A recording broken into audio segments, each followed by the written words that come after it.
Pour analyser et commenter toute cette actualité, nos deux invités sont Joseph Odje-Tiakoré, conseiller économique et social et cadre du parti présidentiel, le RHDP.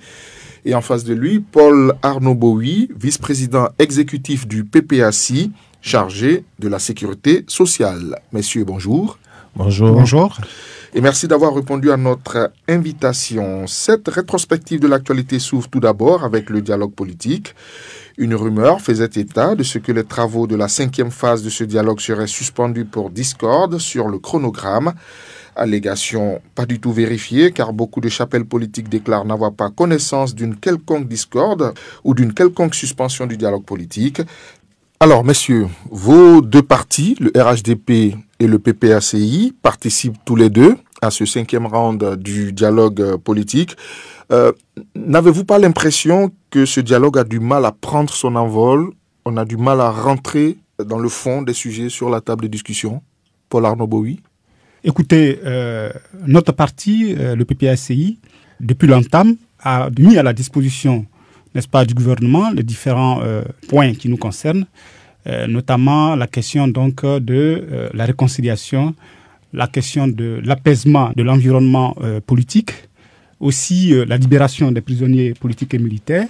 Nous avons également posé le problème de la liste électorale qui doit être totalement refondée. Nous avons également parlé du découpage électoral. Donc, toutes ces propositions ont été mises à la disposition du gouvernement. Bien entendu, depuis le 27 janvier, il y a eu une suspension des débats autour donc, de ces sujets. Et nous attendions, parce que le gouvernement nous a dit qu'il devrait donc élaborer un chronogramme à mettre à notre disposition. Et je crois que c'est hier seulement que nous avons donc reçu ce chronogramme. Et bien entendu, c'est donc dit que dès lundi, les discussions de fond vont donc reprendre. Donc nous sommes dans l'attente de cette ouverture des débats dès le lundi pour que notre parti, le PPACI, puisse donner tout ce qu'il pourra donner comme énergie et intelligence pour que la Côte d'Ivoire finalement sorte de ces difficultés pour aller vers une paix durable, pour aller vers une réconciliation totale dans l'intérêt supérieur de la Côte d'Ivoire. Quelle est la réaction du RHDP par rapport à ce dialogue qui prend autant de temps à se mettre en route?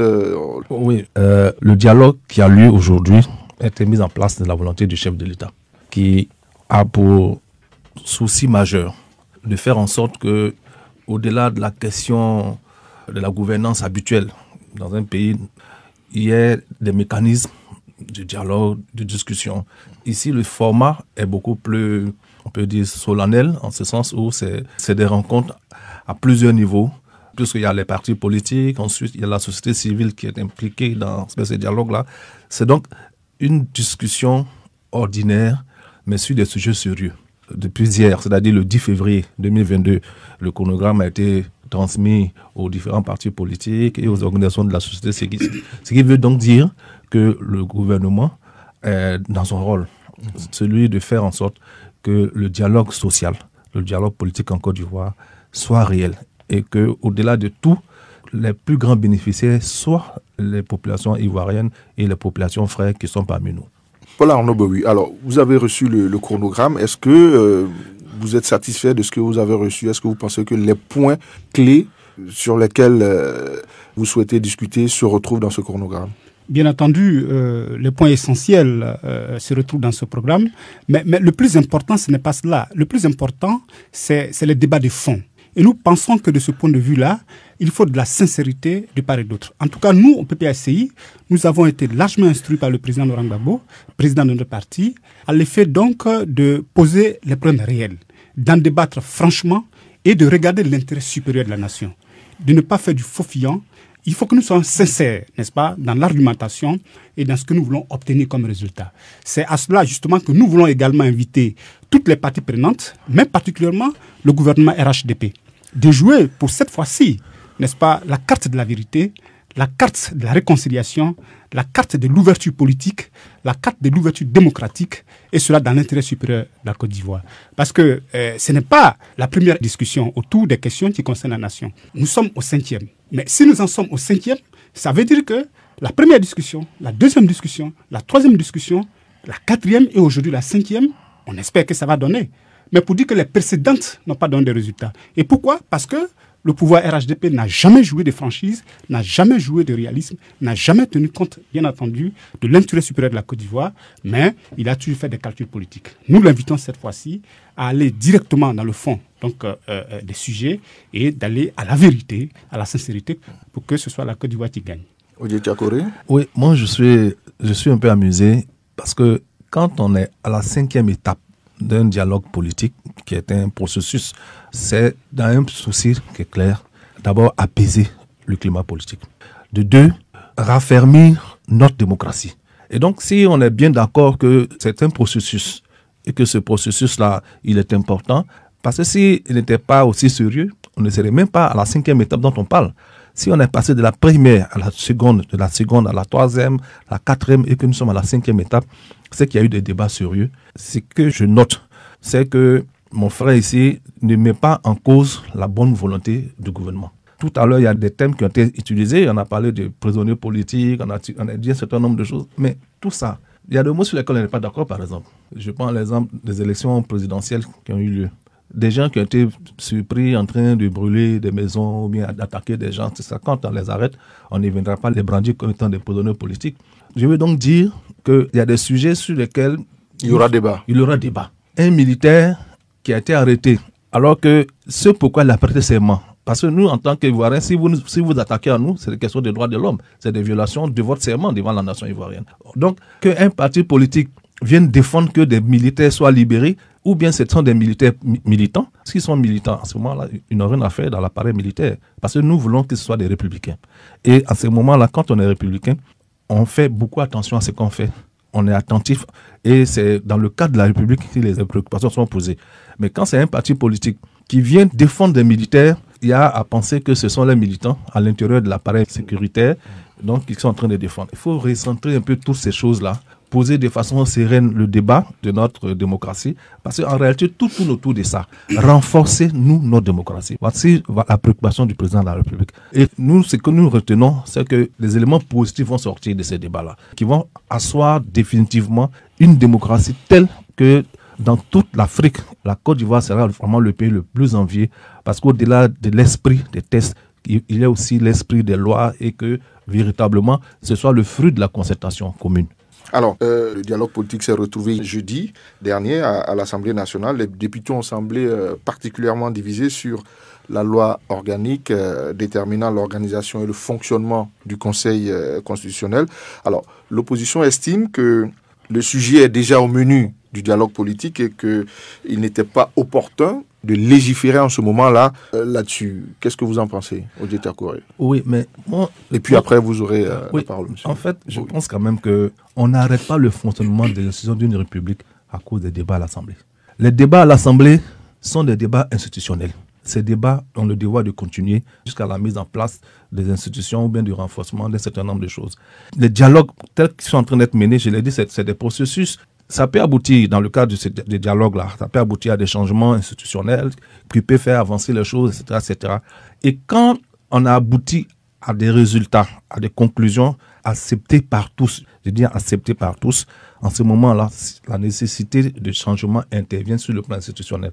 Mais on n'arrête pas la mise en place des institutions d'une république parce qu'il y a un débat et que ce débat-là, il faut pouvoir donc le terminer. Si le débat fait 3 ans, est-ce que pendant 3 ans, là, le pays est bloqué? Non, le pays ne peut pas être bloqué parce que l'institution continue de fonctionner. La preuve, il y a des débats sur l'état civil, mais l'état civil continue de fonctionner. Je veux donc dire que dans le fonctionnement d'un pays, les améliorations sont continuelles. Les améliorations se font en fonction, n'est-ce pas, des préoccupations et, n'est-ce pas, des ententes. Paul Arnaud Bobi. Je voulais revenir sur quelque chose. Les militaires sont des fonctionnaires de la République. Ce ne sont pas des militants. Parce que nous, au PPACI, nous n'embauchons pas, nous n'avons pas en notre sein des fonctionnaires. Donc, les militaires sont des fonctionnaires qui sont donc engagés par la République. Ils ont pour rôle donc de défendre les institutions de la République quand ces institutions-là sont en danger. Et bien entendu, au soir donc, des élections présidentielles de 2010, la République a été attaquée. Il revenait donc aux militaires, au regard donc de la mission qui leur est confiée, d'agir. Donc, ils ont agi pour le compte de la République. Au terme donc de cette querelle politique, le président Laurent Gbagbo a été déporté à la CPI. Un procès a eu lieu. Au terme de ce procès, le président Gbagbo a été acquitté. Je souligne ici qu'en tant que chef d'État, en tant que président de la République, il est le chef des armées. Bien entendu, lorsque le président Gbagbo, qui est censé donner des ordres aux militaires parce qu'ils sont sous sa responsabilité, alors si on ne reproche rien au président Laurent Gbagbo, qui était censé donner des ordres aux militaires et que lui les libérait, mais il n'y a pas de raison que ces militaires-là continuent à croupir en prison. C'est de ça que nous voulons parler. Ils n'ont jamais été au service d'un parti politique, ils ne sont pas des militants d'un parti politique. Nous disons que 10 années après, alors que nous avons tous accepté, n'est-ce pas, l'idée d'aller à la réconciliation nationale, il faut aller au fond du débat et de ne pas jouer à un jeu politique. Parce que cette démarche du pouvoir RHDP finit par nous convaincre que en dessous, il y a, n'est-ce pas, une démarche politique. Le refus catégorique, n'est-ce pas, donc de libérer les prisonniers politiques. On ne peut pas continuer dans cela. Mais deuxièmement, camarade, je finis. Non, mais c'est très grave ce que vous dites. Qu'il n'a rien fait, c'est très grave. Mais ce n'est pas moi qui le dis, c'est la CPI. Non, la CPI n'a pas dit ça. Mais si, c'est ce que je continue parce que j'ai la parole. Allez-y, M. Bowie. Rapidement, M. Bowie, sur l'opportunité de légiférer sur la loi organique. Alors maintenant, je vais revenir donc à la loi organique. Écoutez, nous dénonçons cela, cette manière de procéder du RHDP, qui consiste chaque fois à se jeter dans des jeux, je voulais dire, des jeux qui ne sont pas allez-y droit au but, c'est-à-dire vous dénoncez. Mais de quoi s'agit-il? Nous savons en Côte d'Ivoire ici que le Conseil constitutionnel, pendant longtemps, a été, n'est-ce pas, à l'origine des crises qui minent notre environnement politique et social. Et donc, aujourd'hui, il y a un dialogue politique qui est ouvert.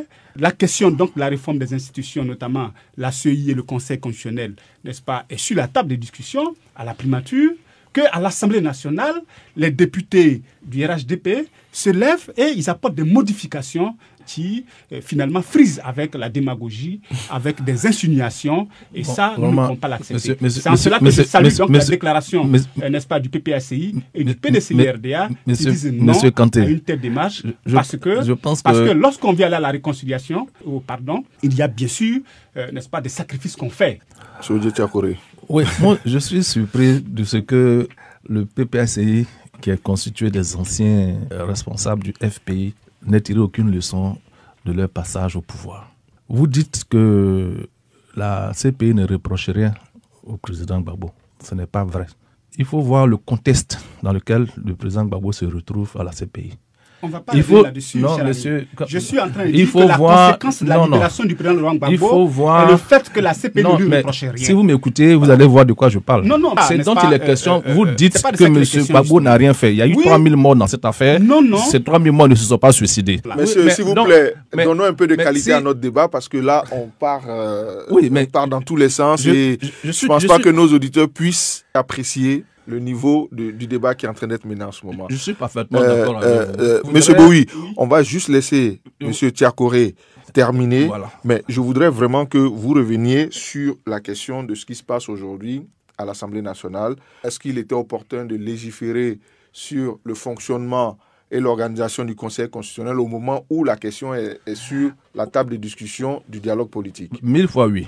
Le dialogue a été initié de la volonté, sans coercition aucune, de la volonté de Monsieur le Président de la République. Alors, au moment donc où ce dialogue est en train de se faire, on n'a pas dit que les institutions sont bloquées.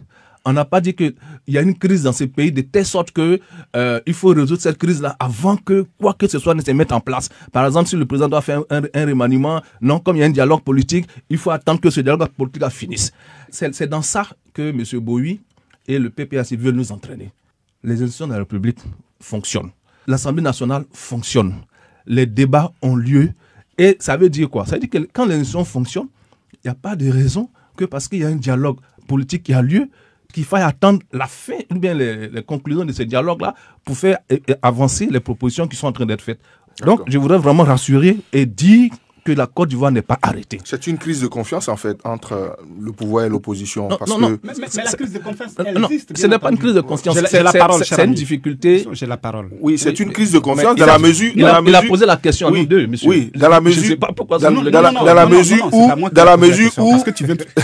la mesure où l'organisation ou le fonctionnement du Conseil constitutionnel, je ne vois pas pourquoi est-ce que ça cristallise tant et qu'on sous-tend qu'il y a quelque chose qui se prépare derrière. Oui, mais bien sûr, il y a quelque chose qui se prépare derrière. derrière. Donc, il y a une véritable Qu'est-ce qui se prépare derrière, selon vous? Il y a une véritable crise de confiance. Qu'est-ce qui se prépare derrière? Non, mais ce qui se prépare derrière tout cela, nous le savons et nous allons vérifier ça après. Qu'est-ce que c'est? Parce que déjà, en 2020, nous avons assisté au tripatouage donc, de la Constitution. Eh bien, dis donc. Tu es d'accord avec moi? Alors que M. Ouattara n'avait pas le droit de faire un troisième mandat, ne serait-ce que de candidater, il a forcé, n'est-ce pas, la main au Conseil constitutionnel. Bon, ça c'était un autre débat. Ah non, ce n'est pas un autre débat, c'est de ça qu'il s'agit. Vous avez parlé de crise de confiance. Non, je parle du Conseil constitutionnel, de ce qui se passe, ce qui s'est passé jeudi à l'Assemblée nationale. En réalité, mais bien sûr, qu'est-ce qui a changé qui vous inquiète? Mais quand vous dites qu'est-ce qui a changé qui vous inquiète, le fait même, alors que les partis politiques et le gouvernement sont assis à une table de discussion, à l'effet donc de... Oui, mais M. Odier vous a dit que les institutions ne vont pas arrêter de fonctionner parce qu'il y a un dialogue politique qui est, qui est en train d'être... Est-ce que le dialogue politique... Nous ne demandons pas l'arrêt du fonctionnement des institutions de la République. Nous disons que... Parce que quand on parle de dialogue autour de la réconciliation nationale, il y a bien entendu un consensus. Et ce consensus dégage que, à un moment donné, pas qu'on s'arrête, mais qu'on regarde davantage dans l'assiette pour dire il y a des choses qui ne vont pas, il faut qu'on corrige ensemble ces choses-là. Et c'est de ça qu'il est question. Lorsqu'on va à un dialogue politique, alors c'est parce qu'il y a une crise. Et les crises, nous les connaissons, nous savons ce que le Conseil constitutionnel a créé par le passé. Donc cette fois-ci, nous ne voulons plus retomber dans ces mêmes travers-là. Alors, nous avons appelé à un dialogue et nous sommes assis autour de la table. Nous pensons très sincèrement que le gouvernement devrait pouvoir arrêter ce qui est en train de se passer à l'Assemblée nationale. Ça n'arrête en rien du tout le fonctionnement de l'État pour que, autour donc de cette table de discussion, on puisse dire le Conseil constitutionnel, il doit être juste. Il doit faire l'objet d'un arbitrage qui ne tienne pas compte, n'est-ce pas, des considérations politiques. Mais tel que c'est fait par l'Assemblée nationale, nous estimons qu'on porte un coup au dialogue politique qui se tient en ce moment. C'est d'ailleurs pour ça que nos députés, les députés EDS et du PDCI-RDA ont fait une déclaration pour dire non, vous êtes en train de ramer à contre-courant parce que vous nous invitez à un dialogue de paix, vous nous invitez à un dialogue de rassemblement. Au cours de ce dialogue, nous devons fouiller en profondeur toutes les institutions et en sortir ce qui n'est pas bon pour l'évolution de notre pays, pour la cohésion sociale. Et par derrière, vous êtes en train donc de voter des lois de façon malicieuse. Ce n'est pas bien. C'est ça qui est le problème de fond. Je pense que c'est rapidement, vraiment... on va passer à un prochain sujet. Oui, je pense que c'est ce qu'on appelle un dialogue de sourds. Je le dis et je le répète. Le dialogue politique initié par son Excellence M. Alassane Ouattara. Ce n'est pas des forums nationaux, mais un forum national qui bloque l'institution du pays. Et tant qu'on n'a pas les conclusions de ça, on ne peut pas bouger. Ce n'est pas de ça qu'il est question. Si c'était ça le blocage, enlevez ce blocage. Okay. Maintenant, dans le cas du dialogue... Le dialogue n'a pas lieu alors d'être. Maintenant, si le dialogue finit, si tout fonctionne bien. Et dans les conclusions de ce dialogue, s'il y a un certain nombre de recommandations sur lesquelles il y a consensus, quelle que soit l'évolution, bien les réformes qui ont été faites, des décisions on pourra toujours modifier parce que c'est ça le consensus. Mais au moment où vous êtes en train de parler, vous ne voulez pas que le gouvernement bouge parce que vous avez un certain nombre de préoccupations que vous n'avez pas fini de formuler. Monsieur Bouy, je pense qu'il faut respecter les Ivoiriens. Voilà, intéressons-nous à présent à cette proposition de loi sur la limitation de l'âge des candidats à la présidentielle portée par certains députés. Alors, messieurs, que pensez-vous de cette proposition de loi dont l'un des objectifs vise au renouvellement générationnel de la classe politique, comme le suggère le député Assalete Moko? Paul Anobowi? Je pense que c'est de la provocation. C'est de la provocation. Les Ivoiriens sont matures. Et au nom de cette maturité-là, sont en capacité de savoir qui va les diriger. Que ce soit une personne de 75 ans ou de 80 ans, si ce candidat, n'est-ce pas, propose aux Ivoiriens un programme assez consistant, assez rénovateur, moi je pense que cela ne serait lié à l'âge. Donc, aller proposer la limitation de candidature à 75 ans ou à 80 ans, c'est antidémocratique. C'est considérer que les Ivoiriens ne savent pas ce qu'ils veulent. C'est considérer que les Ivoiriens ne savent pas faire la différence entre le bon et le mauvais. Moi, je pense qu'il faut purement et simplement, n'est-ce pas, retirer, n'est-ce pas, ce projet-là, qui véritablement va contribuer davantage à la déchirure, n'est-ce pas, donc du tissu social. Et là, je suis un peu surpris de savoir que la limitation donc du mandat n'est pas une des préoccupations donc de notre député. Là aussi, il devrait insister là-dessus, parce que c'est ça qui est la vérité. Il est écrit dans la Constitution de notre République. Mais c'est deux mandats. Pardon? Dans notre constitution, c'est bien écrit. Oui, mais il faut insister là-dessus, bien entendu. Et il faut l'appliquer, c'est de ça qu'il s'agit. Donc ici aussi, je peux inviter le député à dénoncer le fait que ce que nous nous sommes donnés comme test n'est pas respecté. Que d'aller, n'est-ce pas, parler de la limitation de l'âge. Odié Tchakouré.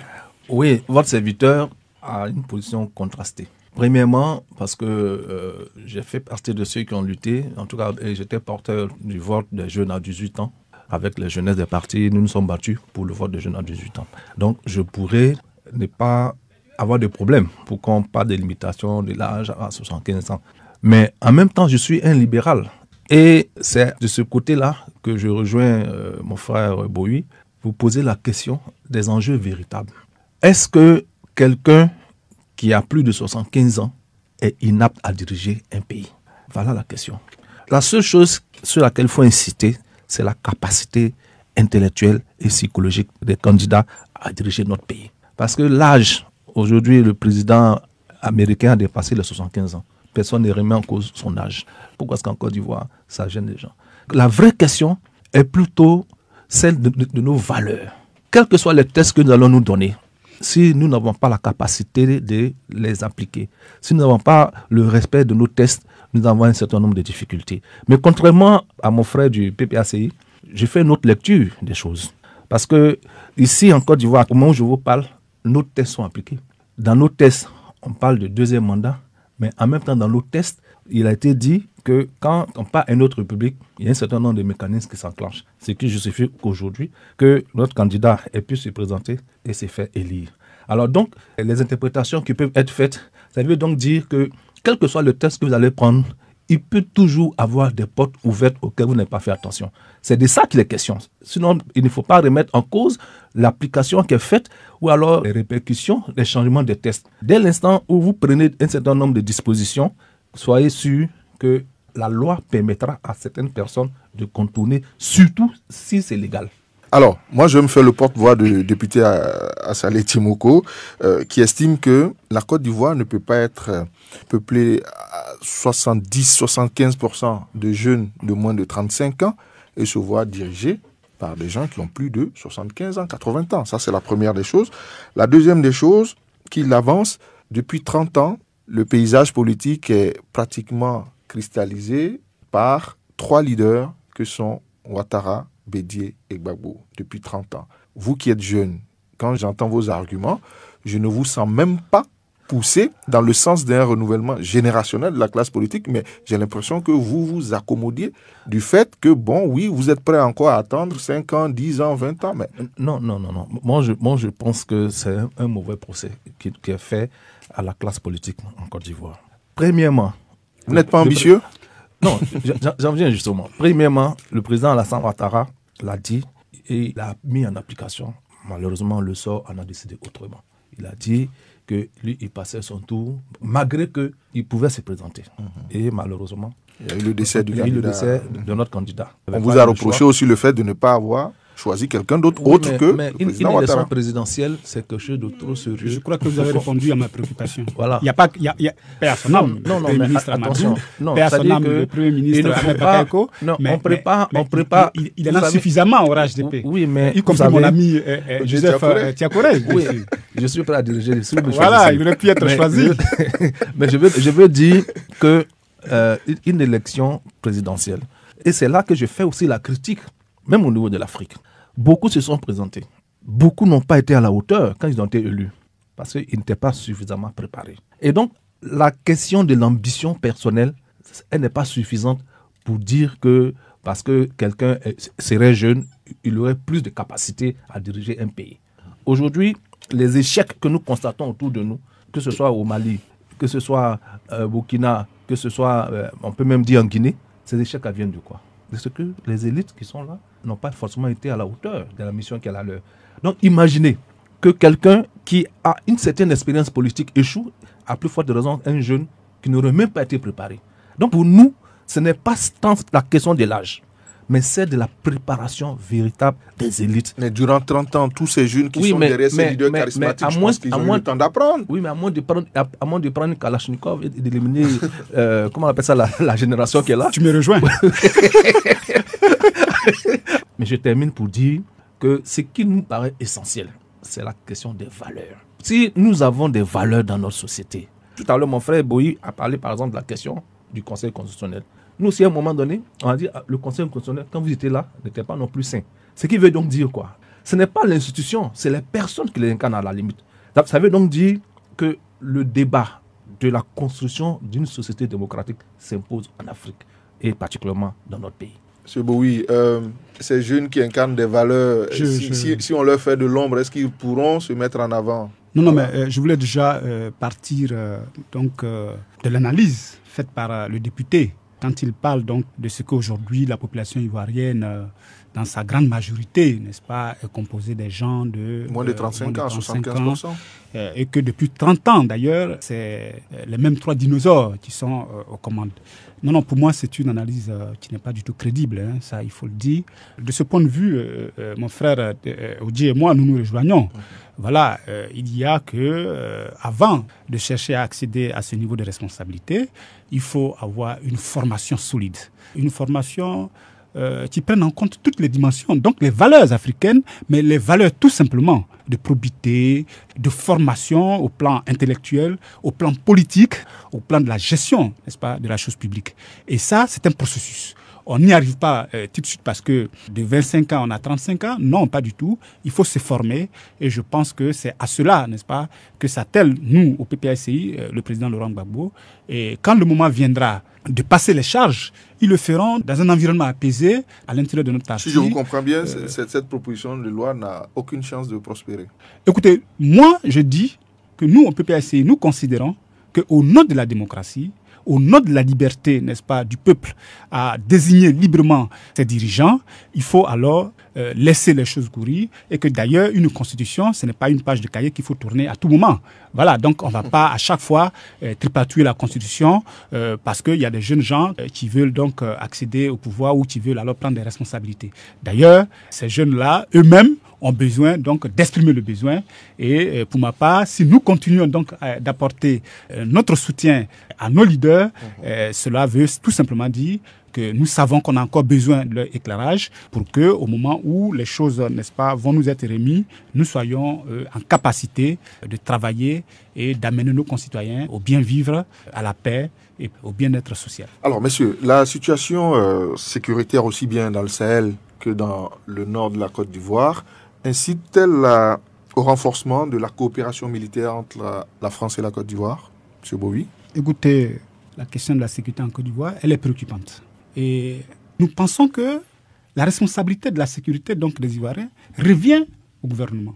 Il faut que le gouvernement équipe davantage les services de sécurité, notamment la police et la gendarmerie, et que le gouvernement demande donc à ces forces-là de se rapprocher davantage donc, des populations, à l'effet, dans une certaine complicité de travail, puissent véritablement faire face, n'est-ce pas, à ces fléaux-là pour que la tranquillité revienne dans notre pays. Pour ce qui est donc des djihadistes, chaque jour que Dieu fait, nous assistons donc à des tueries dans le nord de la Côte d'Ivoire. Soit ce sont des hommes en armes qui agressent les populations villageoises, ou alors ce sont d'autres personnes, mais en tout cas de toute nature, qui agressent et abominent donc le quotidien de nos populations dans le nord de la Côte d'Ivoire. Et on a besoin de la coopération de la France en la matière. Mais justement, la question de la sécurité des Ivoiriens revient d'abord à l'armée ivoirienne et au gouvernement de Côte d'Ivoire.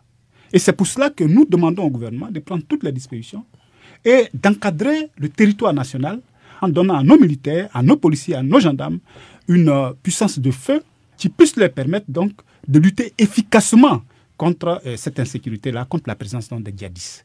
Maintenant, je ne saurais exclure le fait que la coopération internationale, parce que c'est un phénomène quand même mondial, je n'exclus pas que la coopération internationale puisse venir pour effectivement apporter un soutien quelconque, mais j'insiste sur le fait que la Côte d'Ivoire a les moyens en termes de ressources humaines, a les moyens financiers pour s'offrir donc des moyens de combat à tous les niveaux pour que nous puissions donc faire face à ces fléaux qui minent notre pays.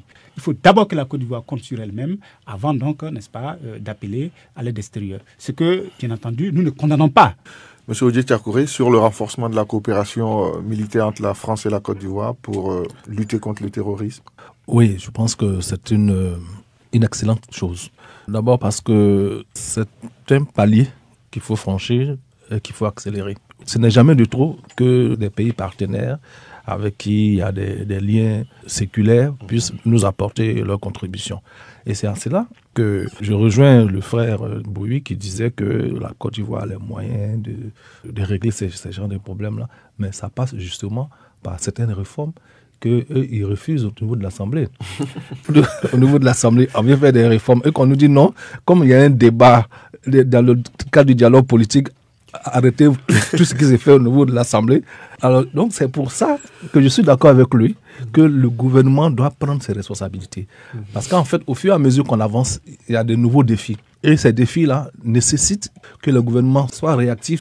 Et puis, il y a la question du djihadisme, du terrorisme qui vient depuis le Sahel, à nos frontières du Nord. Nous devons donc nous prémunir en mettant en place des mécanismes dans le cadre de coopération. Je crois même que dans ces 2 jours, il y a 9 pays qui engagent une opération de formation des militaires de la plupart des pays de la CEDEAO sur donc, certains enjeux avec les États-Unis. Et donc, ça peut donc dire que le gouvernement ivoirien en est totalement conscient. Le président de la République en est conscient.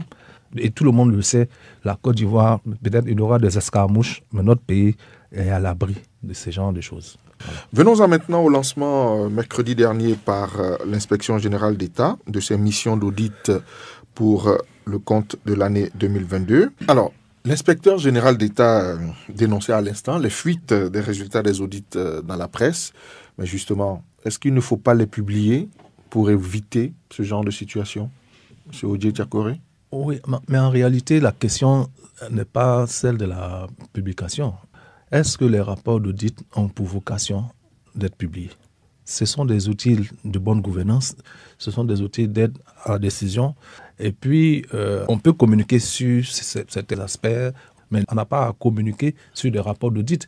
Par contre, l'entité, c'est-à-dire l'organisme qui est chargé de vérifier un certain nombre de choses, doit le faire et puis donc interpeller les uns et les autres. On ne peut communiquer que quand c'est vraiment très grave. Sinon, tous les jours, je pense que depuis que ce pays a été créé, il y a des rapports d'audit qui sont faits. Je vous donne l'exemple, par exemple, de l'AGEF, dont le directeur général se trouve en prison. Bon, le gouvernement n'a pas communiqué, mais... Ne serait-ce que pour donner l'exemple? Oui, mais il ne faut pas donner les gens la verdict populaire, parce que c'est ça le populisme. Celui qui a commis un délit, mais il paye. Est-ce qu'on doit faire un communiqué pour dire, bon, comme il a fait ceci, alors qu'il y a d'autres audits qui sont en train d'être faits? Pourquoi s'attarder sur un cas comme si c'était le seul cas? Encore que, comme l'inspecteur général l'a dit, quand il y a des fuites, il y a d'abord des gens qui ne comprennent même pas ce qui est écrit. Et donc, ils en tirent des conséquences.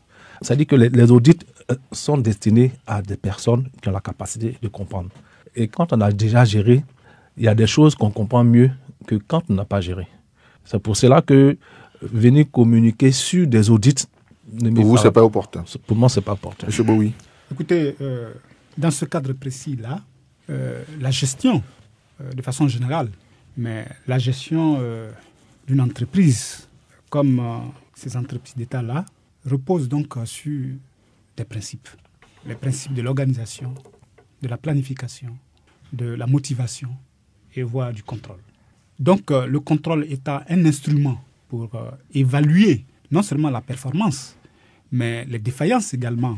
Pour moi, ça ne devrait pas faire l'objet de bruit et de grandes publications. Mais tout à l'heure, mon frère Odier disait que quand c'est scandaleux, quand c'est grave, alors il faut interpeller non seulement les mises en cause, mais il faut aussi informer, n'est-ce pas, l'opinion publique pour décourager, pour que ça ne se répète plus. Mais ici, c'est que ces structures-là sont des structures à participation publique. Donc l'argent du contribuable. Et bien entendu, on se doit de rendre compte à ces contribuables-là. Et d'ailleurs, l'État doit le faire. L'État devrait pouvoir informer le public. Et d'ailleurs, je crois que c'est fait. Donc si on publie les résultats qui sont positifs à la douane et aux impôts, de près de 1000 milliards ou de 2000 milliards, mais bien entendu, si ça ne va pas, il faut aussi qu'on informe le public. Donc, je vais encourager non seulement l'État à continuer donc à opérer, n'est-ce pas, les audits, mais également à informer l'opinion nationale pour que nous sachions que nos deniers, n'est-ce pas, sont bien gérés ou mal gérés. Et puis, il faut aller plus loin. Il faut aller plus loin parce que c'est bien beau de faire les audits, de situer les responsabilités en termes de mauvaise gestion, et puis simplement de déplacer ces responsables qui sont mis en cause. Et les voir demain matin en train donc de se balader dans le plateau. Moi, je pense que dès lors qu'on épingle un responsable coupable de ce genre de pratiques-là, il doit être mis à la disposition de la justice. Et la justice doit pouvoir, n'est-ce pas, lui signifier qu'on ne gère pas mal le bien public et que ce n'est pas à lui et qu'au terme de ce qu'il a fait, et bien entendu, il mérite la sanction, n'est-ce pas, populaire, la rigueur de la loi qui est l'émanation du peuple. Et puis, ça dépend aussi de comment on arrive là. Si ce sont des amis politiques qu'on met en avant au lieu de tenir compte de la rigueur, de la performance des uns et des autres, et bien entendu, quand ces amis politiques-là sont en difficulté, leurs partisans commencent donc à se soulever, à s'étonner, à dénoncer. Et toutes ces grosses publications auxquelles nous avons assisté dans les journaux et sur les réseaux sociaux, je m'en doute bien, sont le fait, n'est-ce pas, de